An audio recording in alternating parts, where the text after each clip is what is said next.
আসসালামু আলাইকুম এভরিওয়ান, আশা করছি সবাই ভালো আছেন। তো আরেকটি নতুন ব্লগে আপনাদেরকে ওয়েলকাম করছি।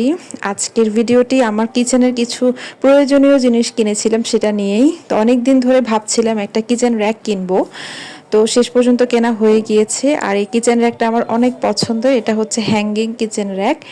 আর সাধারণত এগুলোতে মরিচা পড়ে না। আমি ফার্স্টে ভেবেছিলাম বড় একটা কিচেন র্যাক নিব, সব কিছু হচ্ছে যাতে রাখা যায়। পরে চিন্তা করলাম যে ওগুলো মরিচা পড়ে যায়, তো এরকম একটা 4 তাকের র্যাক কিনে ফেললাম। এটা পরবর্তীতে আমি ওয়ালে হ্যাং করব। তো এখানে টোটাল 4টা তাক আছে, আর সাইডে দেখতে পাচ্ছেন বিভিন্ন জিনিস ঝোলানোর জন্যে একটা অপশন আছে। আর অপর পাশে আপনার চামচ রাখার স্ট্যান্ড আছে। স্ট্যান্ডটাও কিন্তু খুবই সুন্দর। তো আমার কাছে পুরা জিনিসটা খুবই সুন্দর লেগেছে। আর এরকম একটা জিনিস কিচেনে হ্যাং করে দিলে তো কিচেনটা আরও বেশি ডেকোরেটিভ লাগে।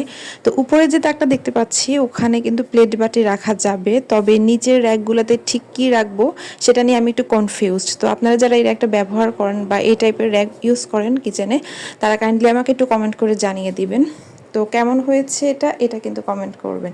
আমি অলরেডি একটু চামচ রেখে টেস্ট করছিলাম যে কেমন লাগছে। তো ব্যবহার করতে মোটামুটি ভালোই, এটা হ্যান্ডিও আছে। চেষ্টা করবেন একদম নিজের হাইটের মতো করে এটাকে হ্যাং করতে। তো দেখতেই পাচ্ছেন অলরেডি আমি ট্রায়াল দেওয়া শুরু করছি। আর এখানে 4টা পয়েন্ট আছে, 4টা পয়েন্ট দিয়ে কিন্তু পেরেক দিয়ে সুন্দর করে সেট করা যায়। তো যখন হচ্ছে আমার মিস্ত্রি আসবে তখন আমি এটা সেট করে নিব। সো এটাই ছিল আমার কিচেন র্যাক। আরেকটা জিনিস কিনেছি সেটা হচ্ছে প্রেশার কুকার। আমার মিডিয়াম সাইজের একটা প্রেশার কুকার লাগতো। এটা হচ্ছে 4.5 লিটারের। তো ছোট আছে 3.5 লিটার, আবার বড়ও আছে। তো এটা হচ্ছে মিডিয়াম। তো যখন হচ্ছে মাঝারি টাইপের কোনো রান্নাবান্না করতে হয় তখন হচ্ছে আমি এটা এটা এরকম একটা প্রেশার কুকার আমার প্রয়োজন। তো এটা হচ্ছে শরীফের প্রেশার কুকার, ভেতরে সব কিছুই আছে। আমি বের করে দেখছিলাম এক্সট্রা কী দিয়েছে। আর গ্যারান্টি কার্ড তো আছেই, গ্যারান্টি না সরি ওয়ারেন্টি দিয়ে রাখছে 1 বছর। তো যাই হোক, এগুলো হচ্ছে বের করে নিচ্ছি। এর আগে তো কিয়াম কিনেছিলাম, কিয়ামটা ফিনিশিং আরও ভালো। তবে এবার একটু শরীফ কিনে দেখলাম যে আসলে শরীফের ব্যবহার করতে কেমন। আর এটার প্রাইস নিয়েছিল 1400 টাকা। আর আমার যে কিচেন র্যাকটা সেটার প্রাইস নিয়েছিল 4500 টাকা। তো কেমন হয়েছে আমার কেনাকাটি অবশ্যই জানাবেন। আর এখানে একটা ভালভও দিয়ে দিয়েছে, সেটা হচ্ছে আমি দেখছি। সব কিছু টেস্ট করে নিয়েছিলাম দোকানে, এখন বাসায় এসে আবার একটু টেস্ট করা প্রয়োজন, তাই টেস্ট করে নিচ্ছি। আপনাদের কাছে কোন ব্র্যান্ডের প্রেশার কুকার ব্যবহার করে সবচেয়ে বেশি কমফোর্টেবল লেগেছে সেটাও কিন্তু কমেন্ট করতে পারেন। আর এই তো আমি সব কিছু দেখছি যে ঠিকঠাক আছে কি না। আসলে কিচেনের জন্য যে কোনো কিছু কিনলেই প্রত্যেকটা মেয়ের কাছে একটা শান্তি মনে হয়। আমার কাছে খুবই শান্তি লাগে। একটা ছোটোখাটো যে কোনো জিনিসই, ছোট বড় যেটাই কিনি না কেন, আমার কাছে মনে হয় যে না, একটা সার্থক হলো আমার কেনাটা। যাই হোক, তো সব কিছু আমি সেট করে দিয়েছি। আর এটা হচ্ছে লুক, অনেক বেশি সুন্দর লাগতেছে, মনে হচ্ছে রেখে দিয়ে সাজিয়ে।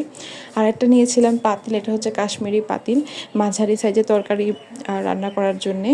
তো ঢাকনাটা আমি এক্সট্রা নিয়েছি। আর এটা হচ্ছে জাস্ট পাতিলটা, এই পাতিলগুলোতে হচ্ছে রান্না করলে কালো হয় না, দ্যাটস ওয়াই হচ্ছে আমি কাশ্মীরি পাতিলগুলো নিই। এখন জাস্ট দেখার পালা আসলে কি কালি উঠে কি উঠে না, তাহলে তো বুঝতে হবে আমি ঠকে গেছি, তাই না? যাই হোক, কেনাকাটা করা হয়েছে অনেক, এটাই হচ্ছে খুশির কথা। তো মোটামুটি এগুলাই আজকে আমার কেনা হয়েছে। আরও কিছু টুকিটাকি স্প্যাচুলা, তারপর চামচ, এগুলো কেনা হয়েছে। তো ওগুলো দেখালাম না। আর কিচেনের জন্য যত জিনিস কেনা যায় বা কিচেনকে যত সুন্দরভাবে সাজানো যায় ততই কিন্তু ভালো লাগে। হ্যাঁ, বাসায় প্রত্যেকটা মানুষের ইচ্ছা করে যে একটা সুন্দর লুক আসুক বাসায়, সেটা বেডরুম হোক কিংবা কিচেন হোক, যাই হোক। তো এই তো আজকের ব্লগ আমার এই পর্যন্তই। যেগুলো কিনেছি সবগুলো আপনাদেরকে সাথে শেয়ার করেছি। কেমন হয়েছে অবশ্যই আমাকে কমেন্টে জানাবেন। আর কোনো প্রশ্ন বা কোনো কোয়েরিজ বা কোনো কিছু বলতে চাইলে সেটাও কিন্তু জানাতে পারেন। সো আল্লাহ হাফেজ।